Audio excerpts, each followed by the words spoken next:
warahmatullahi wabarakatuh. Perkenalkan, nama saya Rukmiati. Saya kelas A16, mahasiswa semester 2 PJJ PAI Syekh Nurjati Cirebon, akan mempresentasikan tugas mata kuliah Ushul At-Tarbiyah mengenai ruang lingkup Ushul At-Tarbiyah. Pertama, pengertian dari Ushul At-Tarbiyah itu sendiri memiliki dua kata, yaitu kata usul dan at-tarbiyah.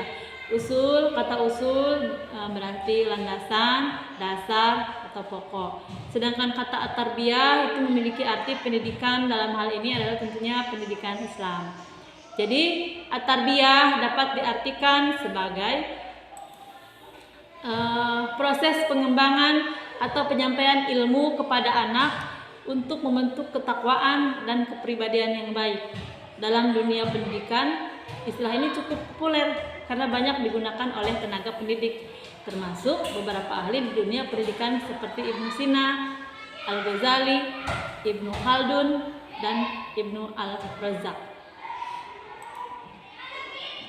Jadi, Ushul At-Tarbiyah itu sendiri memiliki pengertian sebagai landasan pendidikan Islam yang menjadi dasar kependidikan Islam. Dalil tentang At-Tarbiyah itu banyak dijelaskan di dalam Al-Quran, juga dalam hadis.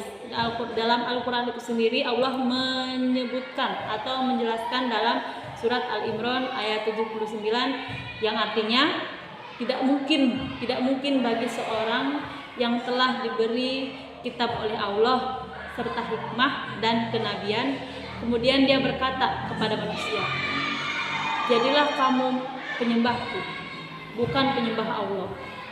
Tetapi dia berkata, "Jadilah kamu pengabdi Allah, karena kamu mengajarkan kitab dan karena kamu mempelajarinya."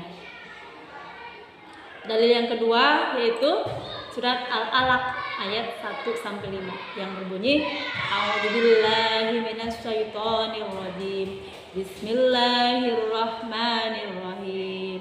Iqra bismi rabbikal ladzi khalaq. Khalaqal insana min 'alaq. Iqra wa rabbukal akram. Alladzi 'allama bil qalam. 'Allamal insana ma lam ya'lam."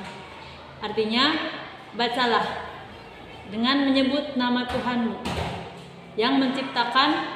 Dia menciptakan manusia dari segumpal darah. Bacalah, dan Tuhanmu yang maha pemurah, yang mengajar manusia dengan perantara kalam.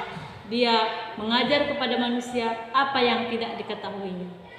Itu dalil dari Al-Quran. Sedangkan dari hadis, Allah diriwayatkan oleh Hakim, Rasulullah Shallallahu Alaihi Wasallam bersabda, "Ma nahala walidu waladan min nahli afdala min adabi hasan." Artinya, tiada suatu pemberian yang lebih utama dari orang tua kepada anaknya selain pendidikan Islam. Hadis yang kedua yang diriwayatkan oleh Bukhari, Rasulullah Shallallahu Alaihi Wasallam bersabda, "Kunu rabbaniyina ulama fuqaha ulama wa yuqalu rabbaniyul ladzi yurabbi an-nas bi ghairil ilmi qabla kibari." Artinya, jadilah pendidik yang penyantun, ahli fikih dan ulama. Disebut pendidik apabila seseorang mendidik manusia dengan memberikan ilmu sedikit demi sedikit yang lama-lama menjadi banyak.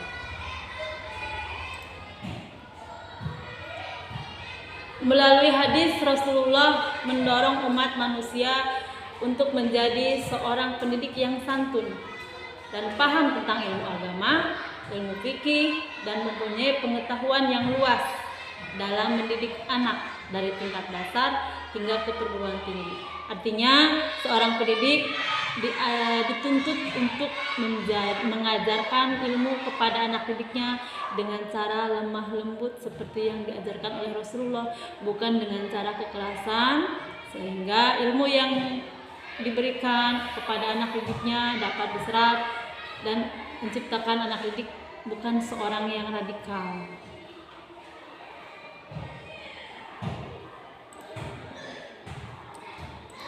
Fungsi dan tujuan dari usul at-tarbiyah itu sendiri adalah memiliki beberapa fungsi, diantaranya yang pertama sebagai rujukan penyusunan ilmu-ilmu kependidikan Islam.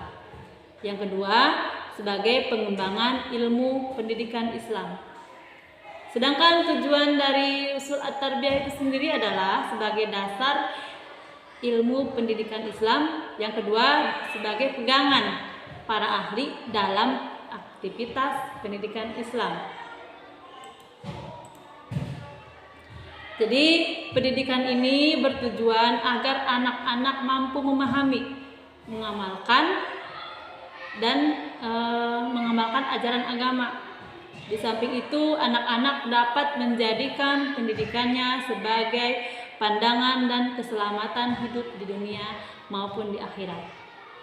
Demikian presentasi dari saya akhiri. Wassalamualaikum warahmatullahi wabarakatuh.